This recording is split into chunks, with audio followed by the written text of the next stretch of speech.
ઉપલેટા તાલુકાના તલંગણા ગામમાં કમોસમી વરસાદ વરસતા ખેડૂતોને વ્યાપક નુકસાન છે।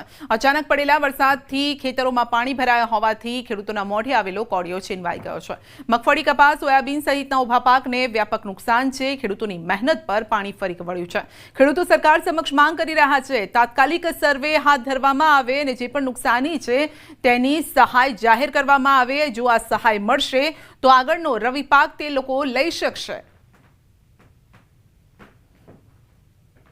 આજે 3 દિવસથી વરસાદને કારણે જે કંઈ અમારે નુકસાન થયું છે એમાં તો કોઈ પારાવાર બાકી નથી, એટલે અમારે સરકારને એવું કહેવું કે આમાં જરાક સર્વે કરાવો અને આવીને જુઓ, તાત્કાલિક સર્વે કરાવો। 2 દી તડકો નીકળી હુકાઈ ગયા પછી તમને દેખાય નહીં તો એવું થાય। એના કરતાં અત્યારે તાત્કાલિક સર્વે કરાવી અને ખેડૂતની વાયરે આવો તો વધારે બધા સારું થાય। નકર ખેડૂત કંઈ આપઘાત કરતો થાય અને માથે લેણાના બોજ થઈ જાય। અત્યારે તો વિચાર કરો, અમે બધું એગ્રોમાં દવા બાકી લીધી હોય, મજૂરને 2 દી કેડીનું દેવાનું કીધું હોય, અમારે ઢોરનો નીણ સારો હોય, અમે આમાં નિભાવ કરવાનો અમારે કઈ રીતનો રહે, એટલે ધિરાણ ઉપાડ્યા છે। અમારે ધિરાણનું શું કરવું? ધિરાણમાં કંઈક માફી કરે, એવી કંઈક સહાય કરે, કંઈક વારે આવે। નકર ખેડૂત દિવસે દિવસે ખેતી છોડી અને હાવ નમાલો થઈ જાય। એના કરતાં કોઈક વારે આવો અને ટેકો ગયો ખેડૂતને। સૌરાષ્ટ્રમાં કમોસમી વરસાદથી મગફળીના પાકને મોટા પ્રમાણમાં નુકસાન થયું છે અને ત્યારે સૌરાષ્ટ્ર ઓઇલ મિલ એસોસિએશનના પ્રમુખ કિશોરભાઈ વિરડિયાનું નિવેદન છે। તેમણે કહ્યું છે કે ખેડૂતોને ચાલુ વર્ષે મગફળીના ખૂબ ઓછા ભાવ મળી રહ્યા છે। દેશમાં 60 થી 65% વિદેશી તેલની આયાત છે। ઇમ્પોર્ટ ડ્યુટી વધારી આયાત ઘટાડવામાં આવે તો સ્થાનિક તેલના ભાવ ઊંચકાય।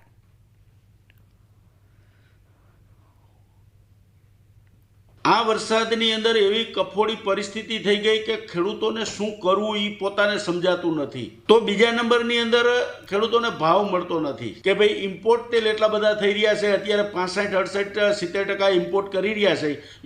ઇમ્પોર્ટ ઉપર ડ્યુટી નાખવાની જરૂર છે સરકારે। કેન્દ્ર સરકારને હું વિનંતી કરું છું કે એમની ઉપર ડ્યુટી પણ નાખે કે ઇમ્પોર્ટ ઓછું કરે, તો આપણા ભારત દેશની અંદર ડોમેસ્ટિકની અંદર જે તેલ પ્રોડક્શન કરીએ છીએ આપણે, મસ્ટર્ડ હોય, કોટન હોય, મગફળી હોય, તેને ખેડૂતોને ભાવ મળે।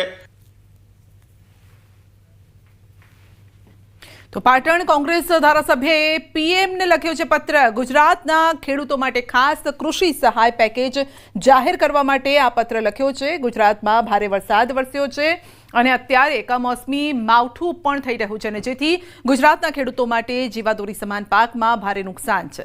ગુજરાતના ખેડૂતો માટે કેન્દ્ર સરકાર દ્વારા રાહત પેકેજ જાહેર કરવામાં આવે, સત્વરે જાહેર કરવામાં આવે અને અમલ થાય તેવી માંગ કરવામાં આવી છે। વધુ વરસાદ થયો અને અત્યારે કમોસમી વરસાદ ચાલુ છે, એના લીધે ગુજરાતના ખેડૂતોનો તમામ પ્રકારનો પાક નિષ્ફળ રહ્યો છે અને લીધે ખેડૂતોની આર્થિક સ્થિતિ ખરાબ બની છે। એટલા માટે ગુજરાતના ખેડૂતો માટે ખાસ પ્રકારનું પેકેજ જાહેર કરવા માટે અમે વિનંતી કરી છે। અમદાવાદમાં શાકભાજીના ભાવમાં વધારો થવાની ભીતિ છે। ખેતીવાડી ઉત્પન્ન બજાર સમિતિમાં વેપારીઓની ભીડ। અમદાવાદમાં શાકભાજીના ભાવમાં હાલ ઘટાડો, માવઠાની અસર 4 દિવસ બાદ વર્તાવાની શક્યતા છે। બજારમાં કોબીજ, ફુલાવર, રીંગણ સહિતના શાકભાજીના ભાવ ગગડ્યા છે। શાકભાજીમાં વાલોળ, દૂધી, તુરિયામાં ઈયળનો ઉપદ્રવ વધ્યો છે અને તે પ્રકારની સંભાવના પણ છે કે હજુ પણ આ શાકભાજી બગડી શકે છે અને ભાવમાં 20%નો ઘટાડો છે, પરંતુ 2-4 દિવસ બાદ ભાવ ઊંચકાય તેવી પણ શક્યતા।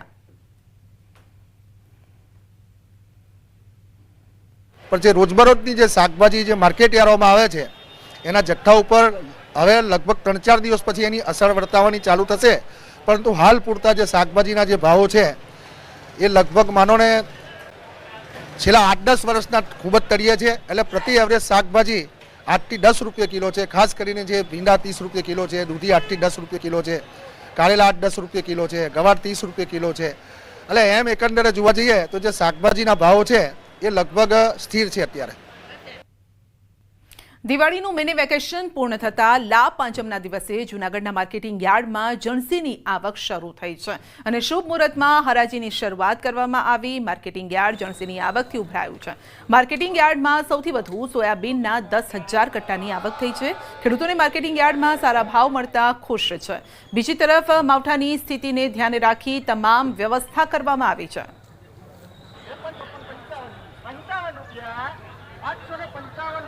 સોયાબીનની 10,000 કટ્ટાની આવક, મગફળીની 1,500 કટ્ટાની આવક તેમજ તલની તુવેરની 2,000 કટ્ટાની આવક થઈ છે.